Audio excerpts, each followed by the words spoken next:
Hello students, welcome to Vaghela study channel.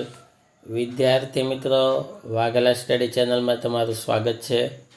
જો આ ચેનલમાં તમે સૌપ્રથમ આવ્યા હોય તો વાઘેલા સ્ટડી ચેનલને લાઈક કરો, શેર કરો અને સબસ્ક્રાઈબ કરો. તેમજ બેલ આઇકોન બટન દબાવી દો જેથી કરીને તમામ નોટિફિકેશનો ઝડપથી તમારા સુધી પહોંચી જાય. આજે આપણે ધોરણ 11 કોમર્સ, આર્ટ્સ, સાયન્સ દરેકનો કોમન સબ્જેક્ટ ઇંગ્લિશનું સોલ્યુશન લઈએ છીએ. તેમાં સેક્શન ડીમાં ડુ એઝ ડિરેક્ટેડનું સોલ્યુશન આગલા વિડીયોમાં આપેલું હતું. આજના વિડીયોમાં ડાયરેક્ટ ઇનડાયરેક્ટ સ્પીચ અને કમ્બાઇન ધ સેન્ટેન્સ. જો ઇનડાયરેક્ટના આટલા પેરેગ્રાફો છે, અસાઇનમેન્ટ ખુલ્લી રાખવી એટલે ઝડપથી તમને સમજાઈ જાય. કુલ 5 પેરેગ્રાફો છે ઇનડાયરેક્ટ સ્પીચના. ત્યારબાદ કમ્પ્લીટ ધ સેન્ટેન્સ આપેલા છે. ચૂઝિંગ ધ કરેક્ટ ઓપ્શન એના જવાબ છેલ્લે આવશે દરેકના, તો ટીક કરીને પાકા કરી લેજો. ફંક્શન છે, જો આ રીતે કુલ 10-12 ફંક્શન છે. 12 જો અહીંયા આન્સર અપાયેલા છે તો એ ટીક કરીને પાકા કરજો અસાઇનમેન્ટમાંથી. ત્યારબાદ આવે છે કમ્બાઇન ધ ફોલોઈંગ સેન્ટેન્સ, એટલે કે 3 કે 4 વાક્યો આપેલા હોય તેને યોગ્ય સંયોજકનો ઉપયોગ કરીને જોડવાના છે. તો એ પણ આ વિડીયોમાં આવશે હમણાં.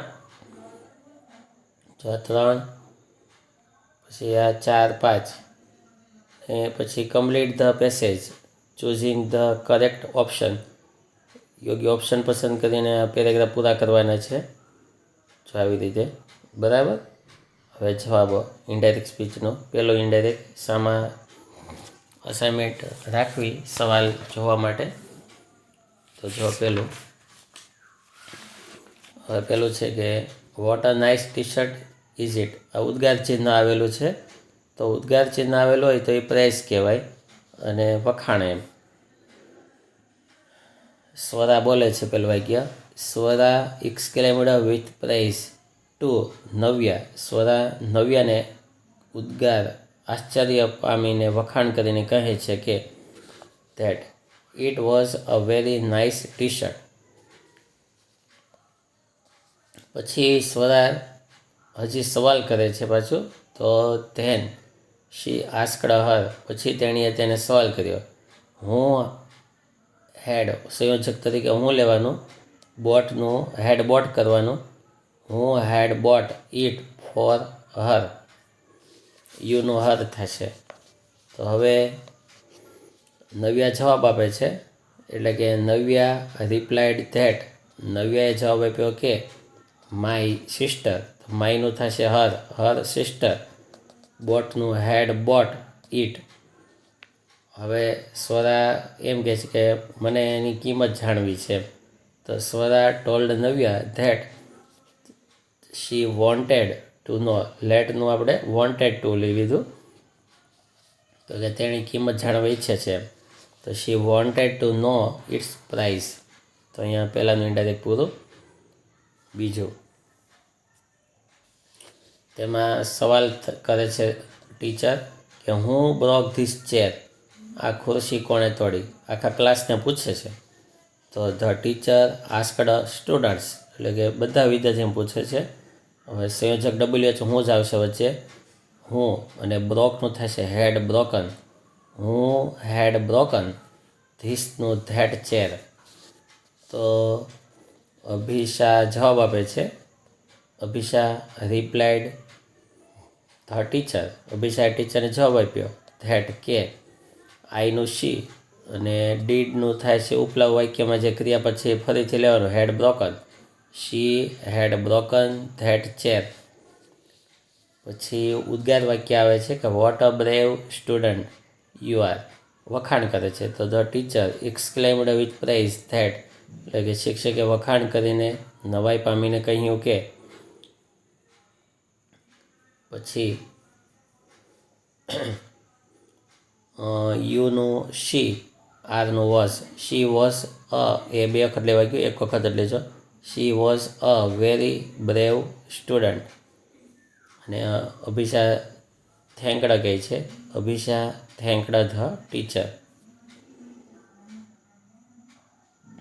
ત્રીજું, તેમાં જેનિસ ઉદ્ગાર વાક્ય બોલે છે.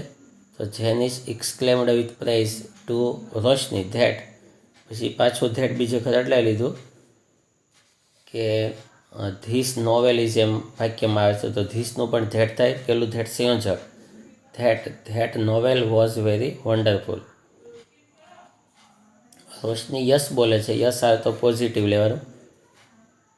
Roshni replied positively that I know she had also read it. પછી જેનિસ સવાલ કરે છે રોશનીને. તો જેનિસ આસ્કડ રોશની, સંયોજકમાં શું આવશે? હું હેડ સજેસ્ટેડ હર, યુનું હર, ધેટ નોવેલ, ધીસ નોવેલનું ધેટ નોવેલ. રોશની જવાબ આપે છે. Roshni replied that my uncle, માયનું થશે હર અંકલ, હેડ સજેસ્ટેડ હર. ચોથું ઇનડાયરેક્ટ, તેમાં સપના મૌલીને પૂછે છે. સપના આસ્કડ મૌલી ઇફ આઈનું શી, ઇફ શી, મેનું માઇટ કરવાનું. ઇફ શી માઇટ હેવ, એક જ ક્રિયાપદ બદલાય, મેનું માઇટ, હેવનું હેડ નહીં કરવાનું. પછી માઇટ હેવ યોરનું her pen for a moment. પછી નો જવાબમાં કહે છે તો નેગેટિવ લેવાનું. મોલી રિપ્લાઇડ નેગેટિવલી ધેટ આઈનું શી, ડોન્ટનું didn't, she didn't like to give માયનું હર પેન ટુ એનીબોડી. એમનેમ સવાલ આવે છે પાછળ, do you think I won't return you. તો સપના અગેઇન આસ્કડ ઇફ આઈનું શી, થિંકનું થોટ, ઇફ શી થોટ. પાછું આઈ આવે છે, આઈનું પાછું શી. વોન્ટ લઈ વિલ નોટ કહેવાય, તો એનું would not, return her. Mauli yes કહે છે. મોલી રિપ્લાઇડ પોઝિટિવલી, મોલીએ હકારમાં જવાબ આપી દીધો. યસ સિવાય પછી કંઈ બોલવામાં આવતું નથી, એટલે ખાલી પોઝિટિવલી. પાંચમો, મિતવા સવાલ કરે છે જીતને. મિતવા આસ્કડ જીત વાય. પછી વાક્ય સીધું કરીએ તો વોઝ પાછળ જશે. વાય ધ ટીચર વોઝનું હેડ બીન કરવાનું, અને વોઝનું વોઝ રાખો તોય ચાલી જાય. The teacher had been so angry. Jeet જવાબ આપે છે. તો જીત રિપ્લાઇડ ધેટ વીનું ધે. કેપ્ટ ભૂતકાળ હતો તો એનું પૂર્ણ ભૂતકાળમાં had kept on talking while she વોઝનું હેડ બીન, અથવા વોઝનું વોઝ રાખો તો ચાલે, શી હેડ બીન ટીચિંગ. મિતવા પ્લીઝ બોલે છે. પ્લીઝ એટલે વિનંતી. તો Mitwa requested Jeet not to do it again, એટલે કે આવું ફરીથી નહીં કરતા. જીત જવાબ આપે છે ઓકે. તો Jeet replied that it was okay.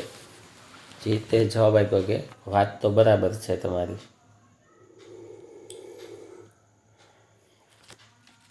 Combine the sentence.